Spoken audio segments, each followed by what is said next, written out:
세월이 지난 후에 가인은 땅의 소산으로 제물을 삼아 여호와께 드렸고, 아벨은 자기도 양의 첫 새끼와 그 기름으로 드렸더니 여호와께서 아벨과 그의 제물은 받으셨으나 가인과 그의 제물은 받지 아니하신지라. 가인이 몹시 분하여 안색이 변하니 여호와께서 가인에게 이르시되 네가 분하여 함은 어찌 됨이며 안색이 변함은 어찌 됨이냐. 네가 선을 행하면 어찌 낯을 들지 못하겠느냐. 선을 행하지 아니하면 죄가 문에 엎드려 있느니라. 죄가 너를 원하나 너는 죄를 다스릴지니라. 가인이 그의 아우 아벨에게 말하고 그들이 들에 있을 때에 가인이 그의 아우 아벨을 쳐 죽이니라. 아멘.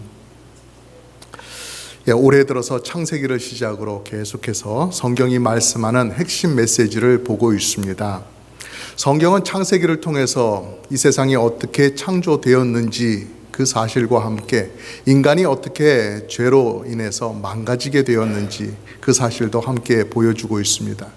그러나 그것으로 끝이 아닙니다. 그것으로 절망이 아니라 그와 함께 여자의 후손으로 오실 메시아, 그분을 계속해서 비춰주고 계속해서 약속을 주심으로 말미암아서 이 어두운 세상, 이 좌절스러운 세상 속에서 우리가 주님 바라보며 힘을 내고 살아갈 수 있도록 그렇게 이끌어 주시는 것이죠.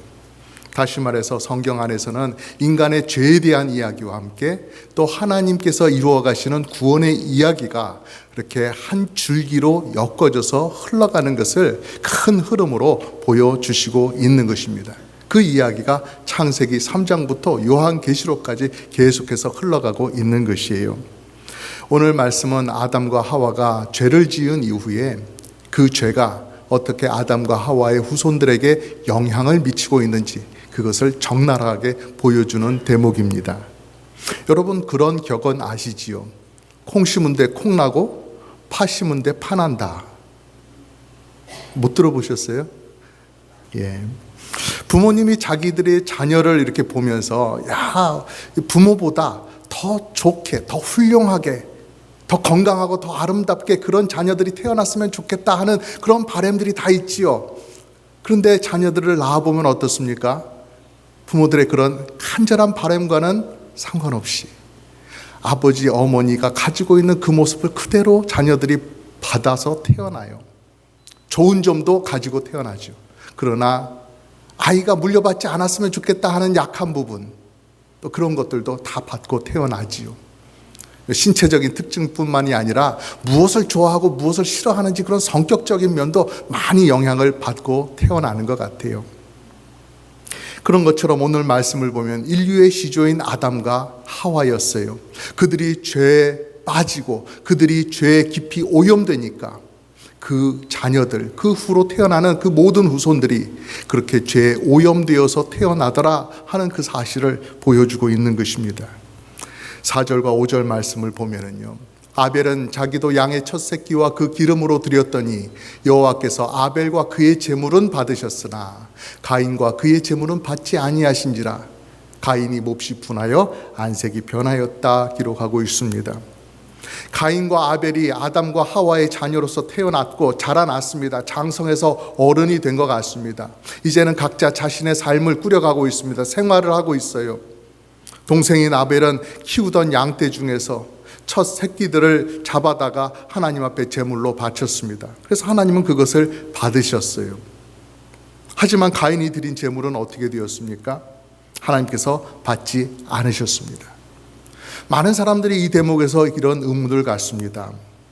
하나님께서 즐겨 받으시는 그 제사라고 하는 것이 사람에 따라서 받거나 받지 아니하시는가? 아니면 바치는 제물에 따라서 어떤 것은 받으시고 어떤 것은 받지 아니하시는가? 그렇게 의문을 품기도 합니다.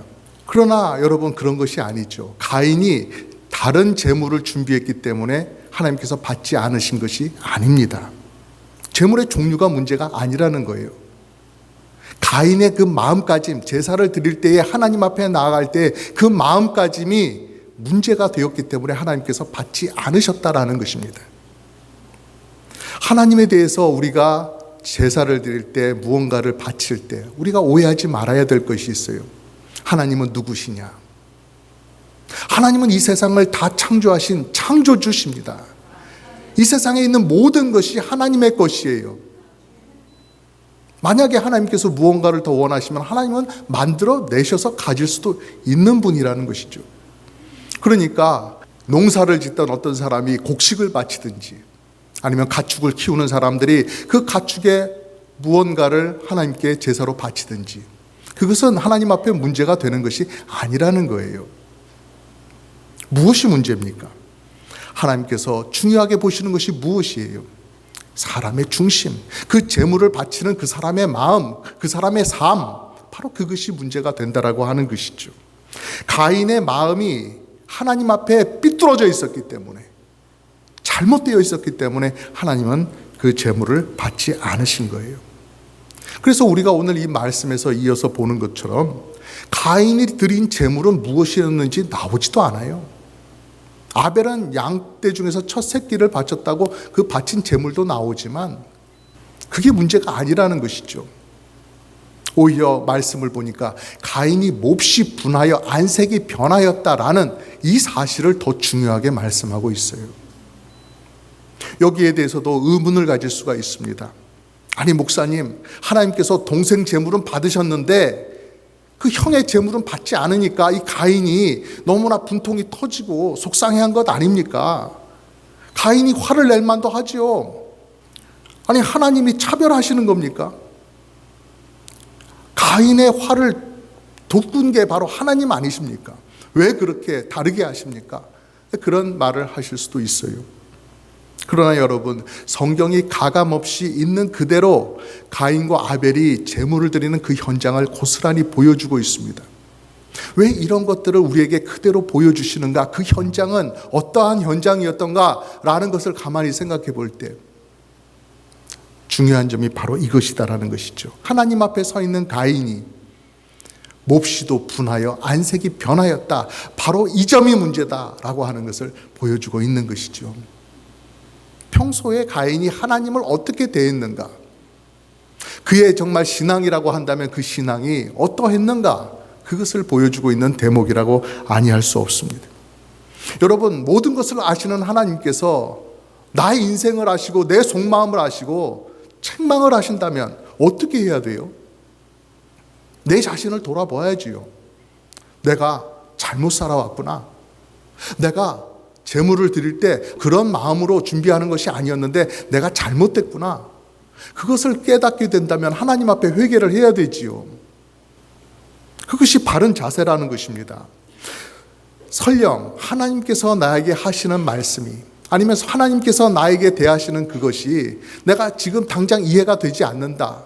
왜 이해가 안 돼서 내가 섭섭한 마음이 든다 할지라도 하나님은 옳으신 분이시니까 하나님은 그렇게 말씀하시는 이유가 있을 테니까 생각하면서 내 자신을 돌아보고 하나님 저는 이해가 되지 않습니다라고 솔직하게 하나님을 높이며 나아가야 되지요.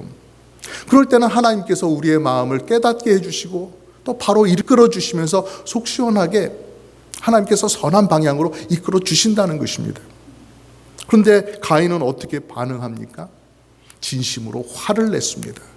하나님 이럴 수 없습니다라는 식으로 화를 낸 거예요. 자기 속에 끓어오르는 화를 그 높으신 하나님 앞에서 감추고 절제하려고 하지 않고 오히려 그것을 쏟아내면서 자기가 더 바르다는 식으로 하나님 앞에 분풀이를 표현을 한 것이죠.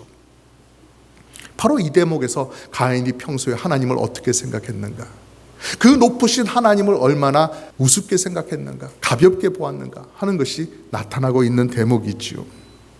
여러분, 곡식이 되었든지 가축이 되었든지 그 무엇이 되었든지 다 하나님께서 창조하신 것이고 하나님께서 사용해라라고 값없이 주신 것이에요. 주시기까지만 한 것도 아니고 그것이 잘 번성하고 자라나도록 하여 주셔서 그 중에서 뭔가 바칠 수 있는 것이 있도록, 내가 쓰고 또 바칠 수 있는 것이 있도록 그렇게 해주신 하나님이시란 말입니다. 그런 것들을 생각해 보면 이 모든 것이 하나님께서 제게 선물로 주신 것입니다, 감사합니다 하면서 바칠 수가 있어야 되는 것이죠. 그 감사가 그 마음속에 있어야 되는 거예요. 여러분, 부모인 아담과 하와가 가인을 낳고 아벨을 낳고 그들에게 얼마나 많이 얘기를 했겠어요. 우리가 원래는 에덴 동산에 있었다. 거기에는 모든 것이 다 잘 준비되어 있었고 참 살기 좋은 곳이었다. 그러나 우리가 죄를 지어서 거기서 쫓겨났고 우리는 여기서 이렇게 땀을 흘리며 일하고 농사를 짓고 가축을 키우며 그렇게 힘든 수고로운 삶을 그때서부터 살게 되었다. 이게 다 아버지 어머니가 죄를 지은 것 때문에 너희들이 지금 이렇게 살고 있는 것이다. 하나님의 권세에 도전하는 그런 무지막지한 죄를 우리가 지었기 때문에 이렇게 된 것이다. 그러나 그 이후에라도 우리가 이렇게 농사를 짓고 가축을 키우고 이렇게 하면서 우리가 이렇게라도 살 수 있는 것은 하나님의 은혜다라고 하는 사실을 자녀들에게 말을 해 주었겠죠. 그러면 자녀들도 그 말을 듣고 하나님 앞에 감사해야 되겠구나라는 마음을 가져야 되는 것이 맞는 것이죠. 그런데 오늘 말씀에서 보면 가인은 그렇지가 않았다라는 것입니다. 이게 바로 죄로 오염되어 망가져버린 사람의 모습이라는 것입니다. 여러분, 그 다음 장면을 보면 어떻습니까? 하나님께서 가인에게 말씀을 또 해주십니다. 바로 잡으라고, 너의 잘못된 것을 내 앞에서 바로 잡으라고 하나님께서 충분히 알아듣게 뒤틀려져 있는 그 가인의 마음을 바로 잡으라고 말씀을 해주셔요. 좋은 조언을 해주십니다. 6절 7절 말씀입니다. 여호와께서 가인에게 이르시되 네가 분하여 함은 어찌 됨이며 안색이 변함은 어찌 됨이냐. 네가 선을 행하면 어찌 낯을 들지 못하겠느냐. 선을 행하지 아니하면 죄가 문에 엎드려 있느니라. 죄가 너를 원하나 너는 죄를 다스릴지니라 말씀하셨어요. 가인아, 자꾸 죄가 너를 유혹하고 너를 잘못된 길로 이끈다 할지라도 거기에 끌려 넘어가지 마라. 죄의 유혹에 빠지지 마라. 오히려 너는 죄를 다스려라. 죄를 물리쳐라. 죄를 이겨내라. 이렇게 말씀하신다는 거예요. 얼마나 하나님께서 가인을 생각해서 해주시는 말씀이에요. 여러분, 하나님께서 특별히 나를 위해서 말씀하신다, 나에게 돌이킬 기회를 주신다 하면 그건 얼마나 감사한 일입니까? 그러니 그 말씀 귀담아 듣고 순종하고 고칠 거 고치고 그러면 되는 것이잖아요. 하나님은 우리에게 어떤 말씀을 하십니까? 잘못되라고 말씀하는 적이 한 번이라도 있습니까? 그렇지 않습니다. 선하신 하나님은 다 우리가 잘 되라고, 우리가 유익되라고 그렇게 말씀을 해주시는 하나님이세요. 그런 하나님의 말씀이 이 캄캄한 바다와도 같은 세상 속에서 등대와도 같이 빛나고 있는데 그 말씀을 따라가야 되는 것이죠. 그런데 여러분, 사람들이 그렇습니다. 평소에 잘 먹던 음식 중에서 그 중에 뭔가 아주 몸에 나쁜 것이 들어있답니다 라고 한다면 다들 이제 그 음식을 찾지 않죠. 그 가격이 막 툭 떨어질 정도로 그 음식을 찾지 않게 돼요. 반대로 뭐가 좀 몸에 좋다더라 하면은 아주 그냥 다 달려들어서 그거를 먹으려고 그렇게 막 한단 말이죠. 요즘 호주에는 토끼가 너무나 많아져 가지고 정부에서 그걸 골칫거리로 여긴다고 해요. 근데 이런 점을 생각해 보면 골칫거리로 삼을 일이 아니죠. 토끼 안에 뭔가 몸에 좋은 뭔가가 들어있다, 이런 뉴스를 몇 번 내보내기만 하면, 토끼를 마음껏 무제한적으로 잡을 수 있도록 허가만 해준다면 몇 해 안 가서 토끼가 씨가 마를 거라고 생각을 합니다. 사람들이 그래요. 뭐가 좀 좋다 그러면 막 머리가 터지도록 달려들어서 얻으려고 해요. 뭐가 좀 어디에 좋은 게 있다 그러면 막 벌떼처럼 달려든단 말이죠. 그런데 정말로 좋고 선한 하나님의 말씀에 대해서는 사람들이 그렇게 반응을 하지 않아요. 마치 하나님이 전에 개인적으로 그 사람에게 잘못하신 것이라도 있는 것처럼 말씀을 멀리합니다. 들으려고 하지 않습니다. 의심을 품습니다. 마치 예전에는 하나님의 말씀을 좀 들어보려고 했는데 그렇게 따르려고 하다가 큰 낭패를 보았던 적이 있었던 것처럼 하나님의 말씀 따르기를 주저해요. 의심해요. 불안해해요. 좀 밀쳐두고 나중에 따를 수 있을 것 같다 싶으면 나중에 하려고 자꾸 밀어두는 그런 모습을 보인다라는 것이죠. 가인도 그랬습니다. 하나님은 가인의 마음속 깊은 곳까지를 보시고 아셨어요. 그리고 가인이 변명할 수 없는 그 정확한 그의 문제점을 지적하면서 고치라고 말씀하셨어요. 그렇게까지 알아듣게 말씀하셨으면 고쳐야 되는 게 맞지요. 하나님께서 그런 은혜를 주셨으면 그 은혜를 받아야지. 그러나 가인은 어떤 일까지 벌입니까? 8절을 보니까 가인이 그의 아우 아벨에게 말하고 그들이 들에 있을 때에 가인이 그의 아우 아벨을 쳐 죽이니라. 여러분, 어떻게 이런 일이 있을 수 있습니까? 도대체 가인은 왜 이랬을까요? 동생이 미워서요? 동생을 질투해서요? 아닙니다. 하나님의 그 말씀에 화가 나는데 하나님한테 어떻게 막 할지는 못하니까 그 분노, 그 분풀이를 아벨에게 한 것이죠. 하나님이 가인의 재물을 받지 않으셨을 때 그건 가인에게 문제가 있었던 것이지 아벨과는 상관이 없는 일이었어요. 아벨이 바친 재물과 가인이 바친 재물을 이렇게 딱 이게 비교해 보고서 아벨 게 훨씬 낫네, 아벨 걸 받으시고 네 건 안 받아, 이런 것이 아니잖아요. 비교해서 받고 안 받으신 게 아니에요. 아벨을 없앤다고 해서 가인이 받아들여지고 가인을 칭찬해 주실 그런 하나님이 아니신데, 그런 문제가 아닌데 가인은 아벨을 죽였다라는 것입니다.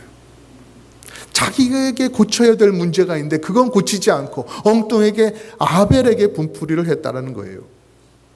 하나님의 인도하심을 따르려고 하지도 않고 엉뚱한 이유를 갖다 붙여서 아벨을 죽인 그 가인의 모습, 괴물과도 같은 모습이지요. 그것이 바로 사탄의 모습이라고 하는 것입니다. 이것이 첫 아들 가인에게서 분명히 뚜렷이 드러났던 것입니다. 그러면 여러분, 이렇게 제어할 수 없는 막 튀어나오는 칼같이 그런 거친 마음, 악한 생각, 그리고 흉악한 죄, 이런 것들이 가인에게만 있을까요? 아닙니다. 아담과 하와의 후손인 모든 인류가 똑같이 가지고 있는 면이에요. 나는 행복하게 잘 살고 있다 하는 그런 사람들도, 나는 가지고 있고 쓸 것이 너무나 많다 하는 그런 사람들도, 나는 비교적 깨끗하게 살아왔다 라고 하는 그런 사람들도 다 마찬가지예요. 모두 다가 죄인이 되어서 더 죄를 짓고 싶다 하는 그런 죄성을 가지고 살아가고 있다는 것입니다. 여러분, 우리는 가인의 이야기를 통해서 죄가 얼마나 심각하게 사람들에게 작용하고 있는지, 사람들을 얼마나 심하게 유혹해서 파괴적인 일을 해나가게 만드는지, 그것을 분명하게 볼 수가 있어요. 분노와 미움이 마음속에 자리 잡을 때 죄의 문이 활짝 열리고 강렬한 죄의 유혹, 그것이 사탄으로부터 오고 있는 것 아니겠습니까? 하나님께서 가인에게 경고하셨던 것처럼 죄가 가까이에 있습니다. 바로 집 문 앞에 엎드려 있는 맹수처럼 기다리고 있다가 틈만 타면, 문만 열리면 바로 뛰어들어가서 잡아먹으려고 하는, 죄로 올가매려고 하는, 무너지게 만들려고 하는 그런 형국이라는 거예요. 여러분, 그런데 너무나도 감사한 것은 하나님께서 우리에게 죄를 다스릴 힘, 죄를 싸워 이길 수 있는 그 길을 우리에게 허락하여 주셨다는 사실입니다. 그 길이 바로 예수 그리스도시지요. 아무리 잘난 사람도, 아무리 많이 가진 사람도 인간 스스로는 죄를 어떻게 할 수가 없어요. 죄를 감당할 수가 없어요. 그러나 하나님은 우리를 불쌍히 여겨주시고 여자의 후손으로 예수 그리스도 메시아를 보내주셔서 구원의 길을 열어주셨던 거예요. 우리 죄를 대신 지시고 십자가를 지셨어요. 그래서 죄와 죽음의 권세로부터 우리를 풀어주시고 해방시켜 주신 거예요. 우리가 감당하지 못하는 그 죄의 무게와 그 죄의 죽음의 권세를 우리로부터 멀어지게, 우리에게서 벗어지게 만들어 주신 거예요. 그 말씀이 로마서 6장 6절에 있습니다. 우리 같이 한번 읽겠습니다. 시작. 우리가 알거니와 우리의 옛사람이 예수와 함께 십자가에 못 박힌 것은 죄의 몸이 멸하여 다시는 우리가 죄에게 종노릇하지 아니하려 함이니. 아멘. 이런 놀라운 일이 우리에게 일어난 거예요. 예수님께서 십자가에 달리실 때 그냥 예수님 혼자 달리신 게 아니라 그 안에서 우리도 우리 옛사람이 함께 못 박힌 것처럼 되게 하여 주셔서 우리를 구원해 주신 것이죠. 죄의 노예로 살고 죽음 아래서 벌벌벌 떨던 우리를 해방시켜 주시고 자유를 주기 위해서, 참된 자유를 주기 위해서 십자가와 함께 달리는 그 일을 통해서 이제는 죄와 상관없이 살아갈 수 있는 그 하나님의 자녀의 권세를 우리들에게 허락하여 주신 거예요. 얼마나 놀라운 은혜입니까? 우리는 이런 은혜 가운데 살아가는 사람들이 된 거예요. 분노와 미움 그런 거 없이 살아가면 얼마나 좋습니까만, 그러나 우리의 발행과는 상관없이 우리가 상황이 그렇게 될 때가 있어요. 미움과 분노가 막 끌어오를 때가 있어요. 그럴 때 어떻게 하면 좋습니까? 예수님을 믿는, 예수님으로 인해 자유를 얻게 된 우리들 어떻게 하면 좋아요? 그냥 막 뒤집어 엎으면 좋습니까? 내 성질 아직 안 죽었어 왜 이래 하면서 막 뒤집어 엎고, 나를 보는 사람들이 나를 무시하지 못하도록 아주 쓴맛을 한번 보여줘. 내가 얼마나 구린 스컹크인지 한번 보여줘. 그러면서 막 씩씩거리고 막 이러면 되겠어요? 안 되겠어요?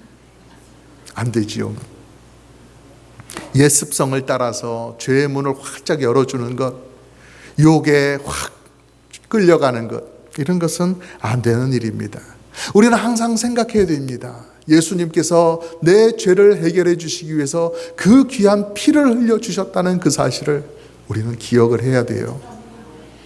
내가 죄를 멀리하는 것, 내가 분노와 미움 중에서 내가 죄를 짓지 않으려고 하는 것, 오히려 내가 더 사랑하면서 살려고 하는 것, 그 모든 것의 이유는 나를 위해서 피 흘려주신 예수님 때문이다라는 사실을 우리가 잊지 말아야 되는 것입니다.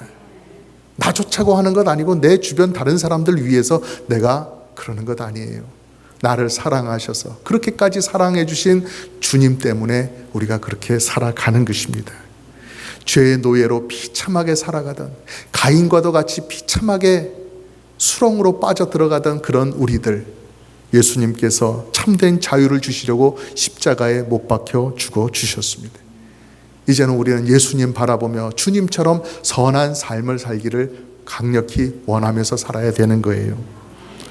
뼈저리게 아픈 가인의 이야기를 우리는 다시 들으면서 우리는 예수 그리스도 안에 있기를, 예수 그리스도 안에서 살아가기를 간절히 원하며 힘써서 죄로부터 승리만 하는 그런 여러분의 삶이 되시기를 주님의 이름으로 간절히 바라며 축복합니다.